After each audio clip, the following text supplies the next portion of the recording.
미래 인류가 가질 가장 큰 규모의 데이터는 무엇일까요? 시장의 가격 정보, 정치인의 인기 척도, 이런 것보다도 인간이 가진 유전 정보, 유전체 데이터와 같은 의료 빅데이터가 미래의 인류가 가질 가장 큰 규모의 데이터가 될 것이라고 합니다. 한 예로 최근 미국에서는 나이가 들어서 심장 기능이 저하되는 우렬성 심부전의 재발 예측에 관한 데이터를 분석해서 재발 고위험군에 속하는 환자들에게 미리 고지를 한다고 합니다. 이러한 의료 빅데이터는 IT 기업들과 협업을 한 결과로 정확도가 80% 수준이라고 합니다. 여기서 말한 빅데이터에 대한 분석, 이 시간에는 빅데이터에 대한 분석 기획에 대해 자세히 알아보겠습니다. 미래를 살아야 하는 우리에게 꼭 필요한 빅데이터에 대해 알아볼까요?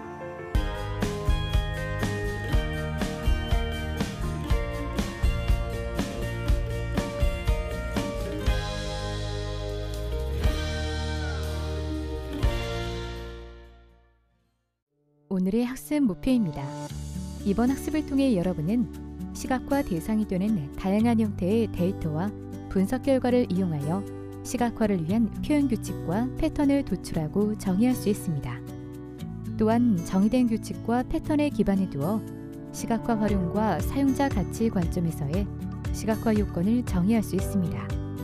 마지막으로 시각화 요건에 따른 사용자 시나리오를 작성하고 분석 결과를 명확히 전달하기 위한 핵심 요소 및 그래픽 요소를 발굴하여 스토리보드를 기획할 수 있습니다.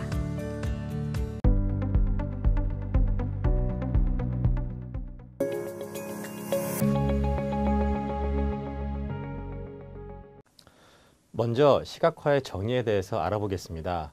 데이터 양이 기하급수적으로 증가하며 데이터가 가지고 있는 잠재적인 정보의 가치가 커짐에 따라서 데이터의 시각화에 관한 관심 또한 매우 급증하고 있습니다. 데이터 시각화, 비주얼라이제이션이란 인간의 시각 능력을 토대로 데이터에 대한 이해와 설득에 도움을 주기 위해 그림이나 도형 등의 그래픽 요소들을 이용하여 데이터를 묘사하고 표현하는 것입니다. 즉, 어떠한 방식으로 표현하냐에 따라 같은 데이터와 분석된 결과를 바탕으로 상대방을 설득하기가 용이하게 되기 때문에 데이터의 시각화는 매우 중요해지고 있는 것이죠.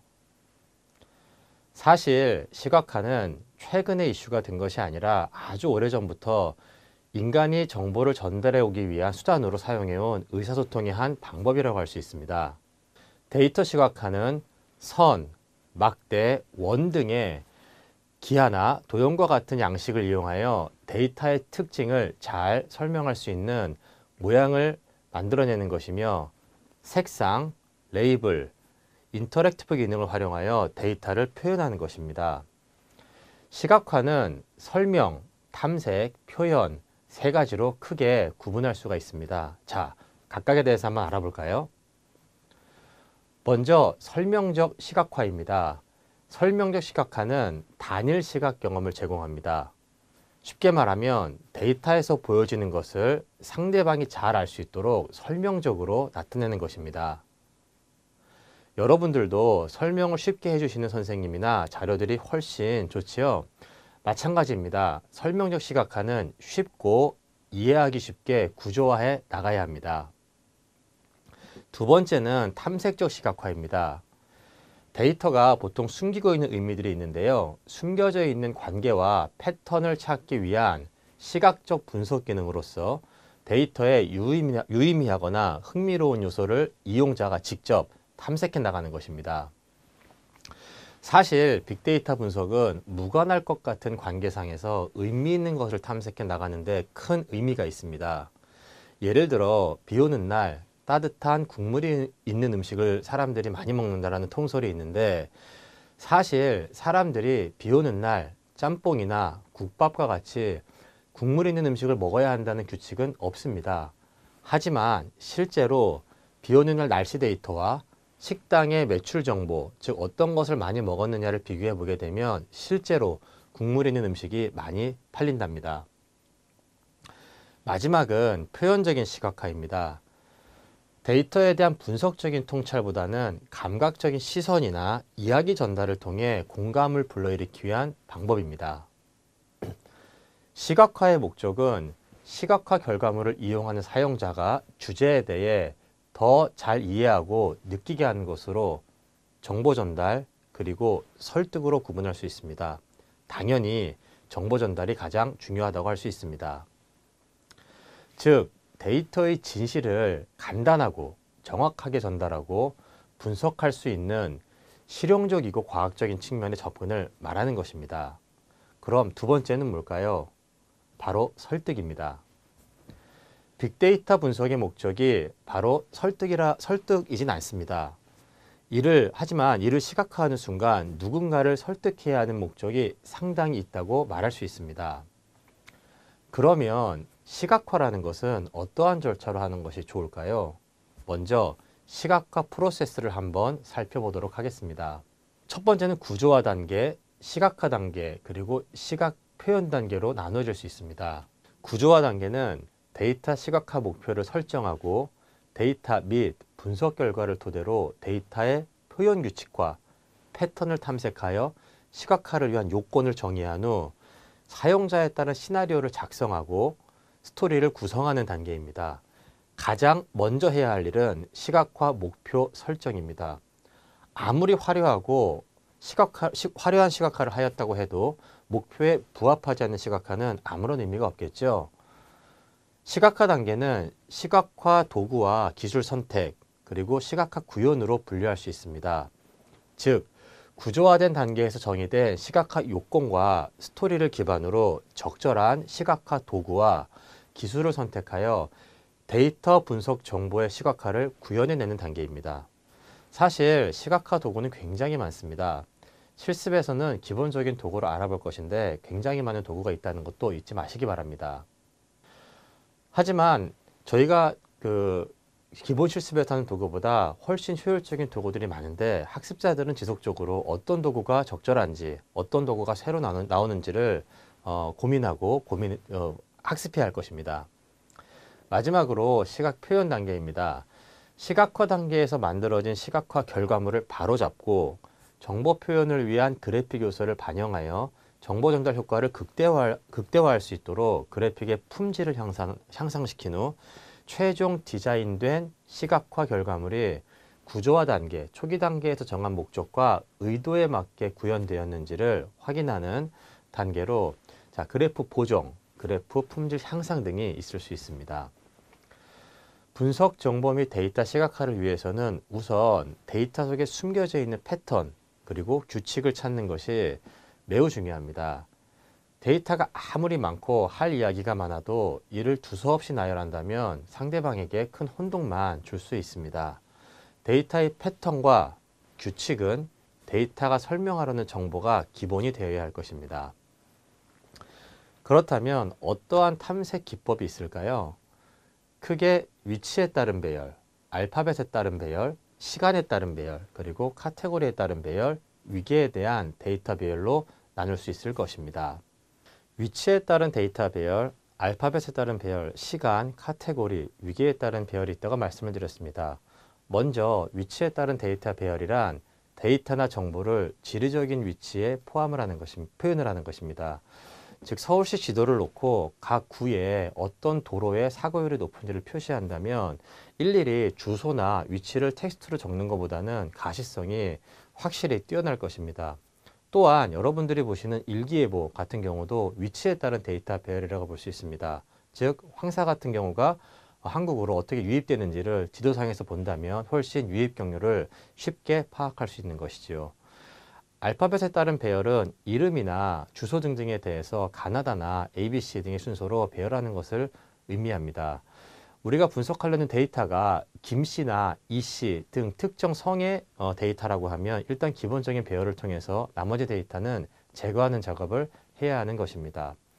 시간에 따른 데이터 배열은 시간 순서에 따라 데이터를 정렬하는 것인데 연도별로 있었던 물가 인상률이라든지 임금 인상 패턴 같은 경우 보려면 시간 순서에 따라서 데이터가 어떻게 변화하는지를 일단 배열한 상태에서 그래프라든지 차트로 그려야 되기 때문에 시간에 대한 배열이 중요하다라고 볼 수 있습니다.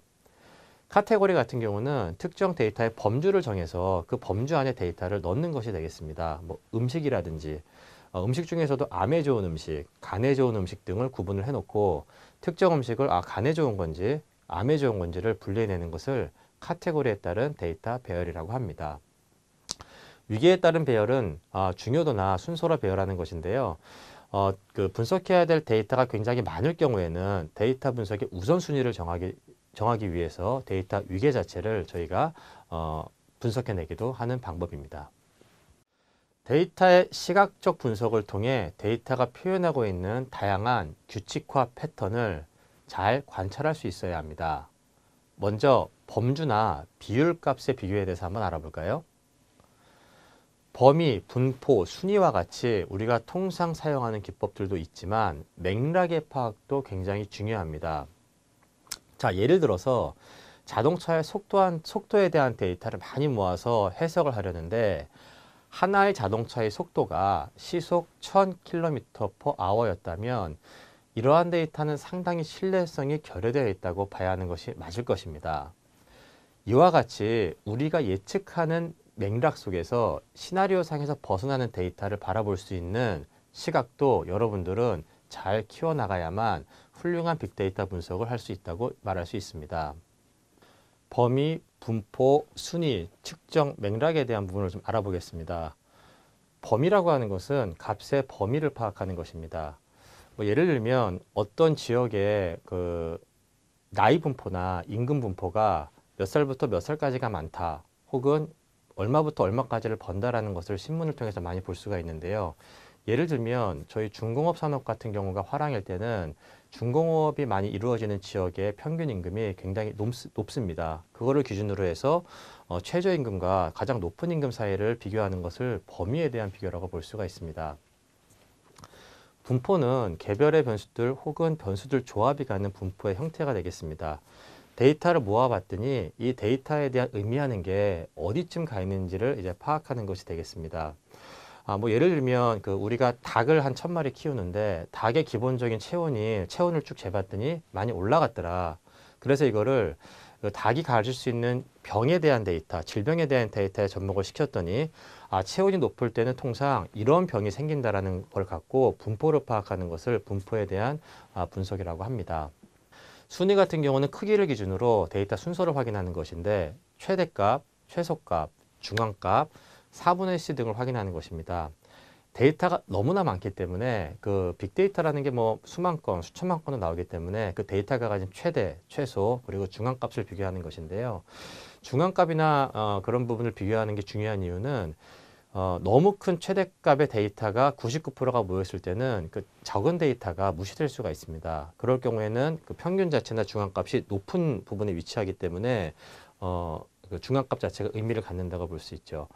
예를 들면 특정 국가의 그 수입이 3만 불로 굉장히 높은 사람들이 99%고 B라는 그 지역의 국가의 사람들이 고르게 분포되어 있다면 중앙값은 그 높은 지역의 국가 같은 경우는 굉장히 3만 불 쪽에, 그리고 두 번째 국가 같은 경우는 중간쯤으로 아마 분포가 될 것입니다.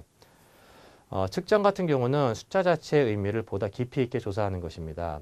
저희가 건강검진이나 그 의학적인 데이터를 보면 뭐 혈압이라든지 그리고 맥박 그리고 혈당 이런 거에 대한 데이터 하나하나를 굉장히 깊이 있게 보게 되는데, 이유는 그 데이터 자체 숫자가 갖는 의미보다도 그 수치가 갖고 있는 기본적인 속성, 그러니까 이 정도가 올라가면 이런 건강상의 이슈가 발생할 수 있다라는 부분 때문에 보다 깊이 있게 데이터를 해석하려는 부분 때문에 그렇습니다. 맥락 같은 경우는 평균이나 표준편차, 목표, 예측의 맥락에서 벗어나는 값 등을 이제 말하는 것인데요. 뭐 아까도 설명을 드렸지만 특정 기온이 너무 많이 벗어난다라든지, 그리고 우리 체온 자체가 50도, 60도를 간다라든지 한 데이터는 의미가 없기 때문에 그런 것을 제거해 나가는, 이해해 나가는 그런 과정이라고 할 수 있겠습니다. 시간에 따른 추세와 패턴도 많이 사용됩니다. 날씨를 보면 평년 기온보다 높다, 낮다 등을 비교하는 것을 들었던 경험이 아마 있으실 겁니다. 아마 매일 들으실 것 같고요. 이와 같은 것을 변동 패턴에 따른 분석이라 하는데 실생활에서 매우 유용하게 사용되고 있습니다. 자, 추세 방향이나 추세 패턴, 추세 속도, 변동 패턴, 중요도, 교차 등등의 여러 가지 기법이 있습니다. 먼저 추세 방향은 값이 증가하거나 감소하는 거에 대한 변화가 있는지를 보는 것입니다. 예를 들면 몸무게 같은 것이 될 수 있는데 저의 몸무게를 추적하다가 너무 극단적인 증가가 일어났거나 극단적인 감소가 일어났다고 하면 건강상의 문제가 있다라고 판단할 수 있는 것이지요. 추세 속도 같은 경우는 얼마나 급한지를 파악하는 것입니다. 즉 경제 성장률이라든지 그리고 뭐 금리 인상 속도 등등에 대해서 속도가 너무 급할 경우에 발생할 수 있는 파장이라든지 근본적인 데이터의 신뢰성을 분석하는 부분이 되겠습니다.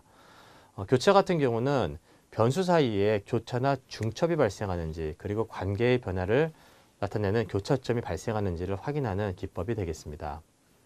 마지막으로 관계와의 연결입니다. 상관성, 연관성, 계층 등 여러 가지 기법들이 있습니다. 날씨가 추워지면 그 두터운 옷이 많이 팔린다는 것은 사실 강한 상관관계가 있다는 것을 여러분은 이미 알고 계십니다. 이런 것을 상관성 분석이라고 합니다. 예를 들면 예외, 상관성, 연관성, 클러스터, 계층 관계 등 여러 가지가 있습니다. 예외 같은 경우는 이상치와 같이 정상 범위를 벗어난 변수가 있는지를 파악하는 것입니다. 아까도 말씀드렸듯이 과거 평년 기온이 영하 10도 정도를 기록해야 되는데 영하 100도나 200도가 나왔다 그러면 그 데이터는 이상 범위에 있다라고 추측할 수가 있습니다. 상관성 같은 경우는 한국에서 여름에 겨울옷이 많이 팔린다거나 겨울에 여름옷이 팔린다 그러면 일단 데이터상에 무슨 문제가 있든지 그럴 만한 이벤트가 있을 것이라고 추정을 할 수가 있습니다. 예를 들면 외국인 관광객들이 여름에 갑자기 많이 왔는데 그 외국인들이 추운 지역에 와서 옷을 많이 샀다라든지 그러한 납득할 수 있는 이유가 설명이 되지 않는다면 그 데이터는 상관성이 결여된다라고 말씀드릴 수 있습니다. 계층 관계 같은 경우는 데이터의 범주와 하위 범주의 구성과 분포, 관련성을 파악하는 것인데요. 뭐 포유류를 구분하고 있는데 갑자기 포유류 안에 조류가 들어가 있다든지 그런 데이터 같은 경우는 일단 계층 관계가 깨졌다라고 말할 수 있는 그런 문제가 있다라고 말할 수 있습니다. 우리가 학습을 하며 알아보고 있는데 가장 중요한 것이 시각화를 하려는 데이터가 정확해야 할 것입니다. 혹시 우리가 분석하려는 데이터가 정확한지 아니지 등등을 파악하려면 모은 데이터의 어떠한 부분을 검토해 봐야 될까요? 먼저 필요한 데이터가 다 모여 있는지 확인해야 할 것 같아요. 만약 데이터가 부족하다면 분석 중에 엉뚱한 결과를 얻을 것 같거든요. 좋아요. 또 다른 항목이 있을까요? 데이터 크기와 형태도 중요할 것 같습니다. 텍스트 형태를 분석해야 하는데 모든 원본이 PDF 등의 형태나 이미지 형태라면 분석에 매우 어려움을 겪을 것 같습니다. 맞습니다. 이상치에 대한 검증도 중요합니다. 이론에서도 학습한 부분인데 분석하려는 목적에 상식적으로 부합되지 않는 데이터는 배제해야 할 것 같습니다. 아주 중요한 포인트입니다. 중복된 데이터는 어떻게 해야 될까요? 배제해야 할 것으로 생각됩니다. 중복된 동일 데이터가 많다는 것은 오류를 불러올 것이라고 생각됩니다. 잘 말했군요. 마지막으로 꼭 필요한 데이터가 널로, 즉 비워져 있지 않은지에 대한 판단도 필요하다는 것을 잊지 마세요. 이러한 검토 결과로 작성된 명세서를 한번 볼까요? 이 중 중요한 게 무엇이 있을까요? 작성 일자와 버전 등 기본 사항도 매우 중요할 것 같아요. 최신 결과를 사용하지 않고 이전 결과를 사용한다면 큰 혼란이 발생할 것 같아요. 시각화 결과물 이용자가 누군지를 명확히 하는 것은 곧 시각화 결과물의 기능과 디자인 방향을 결정짓는 데 큰 영향을 줍니다. 자, 같은 내용이다 하더라도 초등학생, 대학생, 성인에게 하는 설명은 매우 달라야 합니다. 따라서 이해 당사자 자체를 구분하는 것은 빅데이터 전달에 굉장히 중요한 시작이라고 할 수 있습니다. 그러면 사용자는 어떻게 나누어질까요? 자, 크게는 내부 사용자와 외부 사용자로 나눌 수 있습니다. 다시 내부 사용자, 즉 회사 내나 저희 이해관계자라고 하는 분들은 의사결정자, 감독자, 관리자, 그리고 실무를 하는 직원으로 나눌 수 있고 외부 사용자 같은 경우는 고객, 청중, 그리고 대중, 개인 등으로 나눌 수 있습니다. 사실 이 외에도 굉장히 많은 사용자가 있습니다. 중요한 것은 우리가 분석하는 빅데이터 목적에 맞게 늘 사용자를 잘 구분할 수 있어야 한다는 것이 되겠습니다. 그렇다면 시각화 요건을 정의해 볼까요? 시각화 요건이란 시각화 활용 목적과 사용자 가치, 사용자가 받으려는 가치 관점에서 데이터의 시각화를 위한 사업적, 기술적 요구사항과 시각화 원칙 및 품질 기준 등에 대한 요구사항을 말합니다. 먼저 사업적 요구사항이란 빅데이터 분석 기획 시 정의한 사업 목표, 분석하려는 목표, 전략을 기준으로 시각화 결과물을 활용하는 데 필요한 요건들을 기술해내는 것입니다. 그리고 기술적 요구사항이란 시각화 구현을 위해 사용되는 시각화 도구인 분석 플랫폼 및 라이브러리 등에 대한 요구사항을 정확히 정의하는 것입니다. 시각화의 원칙 및 품질 요건 정의란 얼만큼 알아보기 쉽게 시각화를 할 것인지에 대한 기준 등을 정의하는 것입니다. 이 모두가 시각화를 위해 매우 중요한 사항임을 여러분이 잊지 말아야 하겠습니다. 이제 스토리보드 기획에 대해 알아볼까요? 사용자별로 시각적 분석 결과 중 전달해야 하는 핵심 요소와 전달 효과를 높일 수 있는 시각화 방법, 그리고 그래픽 표현 요소들을 발굴하고 이를 사용자별로 작성된 시나리오에 적용한 스토리보드를 작성해 나가는 것입니다. 스토리보드는 컴퓨터로 작업하기 전 대충 러프한 아이디어를 종이나 화이트보드 등에 그리는 스케치 작업으로도 구성할 수 있습니다. 시간을 아끼는 효과도 있고 다양한 시뮬레이션을 통해 보다 빠르게 접근 방법을 도출해낼 수 있기 때문입니다. 사용자별로 다른 도식화 방법을 사용하고 이에 표현될 데이터 수준을 정의하는 것은 매우 중요합니다.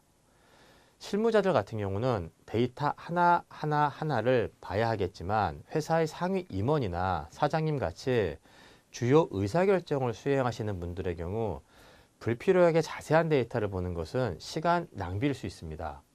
따라서 임원급 수준의 상위 수준 데이터 관리를 관리자나 직원은 세부 데이터를 보도록 정의할 수 있습니다. 이 또한 어떠한 목적으로 데이터 분석을 수행해야 하는지에 따라 매우 달라지게 되겠습니다. 보시게 되면 임원급 같은 경우는 회사 전체를 봐야 되기 때문에 상위 수준의 데이터를 봐야만 합니다. 자, 예를 들면 글로벌 경제에 대한 동향이라든지 국내 경기에 대한 이슈들을 보는 것은 임원들에게 굉장히 중요한 사항입니다. 그리고 회사의 매출이 전반적으로 증가하는지 감소하는지를 보는 부분은 임원들이 봐야 될 중요한 역할이 되겠습니다. 감독 같은 경우는 어떤 부서별로 그 중요한 데이터를 보게 되는데 주로 봐야 될 것은 하위 데이터에 문제가 없는지 그리고 임원들의 의사결정이 밑으로 전달이 됐는지에 대한 관점에서 데이터의 연관성을 봐야 된다고 볼 수가 있겠습니다. 하지만 직원들 같은 경우는 세부 데이터를 봐가면서 아까 저희가 얘기했던 이상치에 대한 데이터가 없는지 데이터에 대한 전반적 흐름 자체가 맞는지를 봐야 되는 이해 당사자라고 할 수가 있겠습니다. 어떠한 레이어로 보여줄지도 결정해야 합니다. 여러분들은 신문이나 포털을 많이 볼 것입니다. 아마 눈에 익숙한 구도를 각각 가지고 있는데 이러한 방식은 사실 오랜 경험과 노력으로 만들어진 것입니다. 예를 들면 하나의 포털이 레이아웃을 바꾸면 굉장히 사용자층을 많이 잃는다라는 그런 그 데이터도 있기 때문에 레이아웃 정하는 것을 굉장히 중요합니다. 이렇게 전달을 하니까 독자들이 좋아한다는 것을 경험적으로 알게 됐지요. 그래서 빅데이터 도식화도 마찬가지의 상황으로 저희는 분석을 해내야 됩니다. 아래와 같이 레이아웃을 결정하고 어떠한 정보를 어디에 배치할지를 사전에 고민하면 훨씬 효과적인 정보를 전달할 수 있을 것입니다. 보시게 되면 그 3대3 레이어를 할 거냐, 4대4 그리드를 할 거냐, 그리고 기본 그리드를 할 거냐, 그리고 변형 그리드를 할 거냐에 대해서 굉장히 많은 시뮬레이션을 할 수 있는데 이런 부분에 대한 고민은 우리가 전달하는 목적, 그리고 사용하려는 분석 기법 등에 대해서 텍스트냐, 이미지냐, 그래프냐에 따라서 굉장히 많은 다양한 시뮬레이션 결과가 나올 수 있게 되겠습니다. 정해진 레이아웃에 들어갈 지도, 차트, 다이어그램, 텍스트, 인포그래픽 등 데이터 시각화를 위해 효과적인 시각화 방법을 배열해 나가야 합니다. 예를 들어 전달하기 위한 핵심 요소가 시간에 따른 추세와 비교로 정하고 시각화 방법으로서 선 그래프 등을 선택한 것이 예가 될 수 있습니다. 또 차트나 그래프와 같은 시각화 방법뿐 아니라 이를 설명하거나 선택하기 위한 다양한 텍스트나 버튼 같은 요소들도 지정할 수 있습니다. 자, 그럼 정리를 해볼까요? 첫째, 시각적 패턴 변화를 감지하여 데이터 표현 규칙과 패턴을 선정하는 기법을 학습하였습니다. 둘째, 정의된 규칙과 패턴을 기반을 두어 시각화 활용과 사용자 가치 관점에서 시각화 요건을 정의, 역량을 지속적으로 키워나가야 합니다. 셋째, 시각화 요건에 따른 사용자 시나리오 작성, 실습, 수행하였습니다. 넷째, 시각적 분석 결과를 명확히 전달하기 위한 핵심 요소 및 그래픽 요소를 발굴하여 사용자 시나리오를 기획할 수 있도록 지속적으로 연습을 해야 합니다.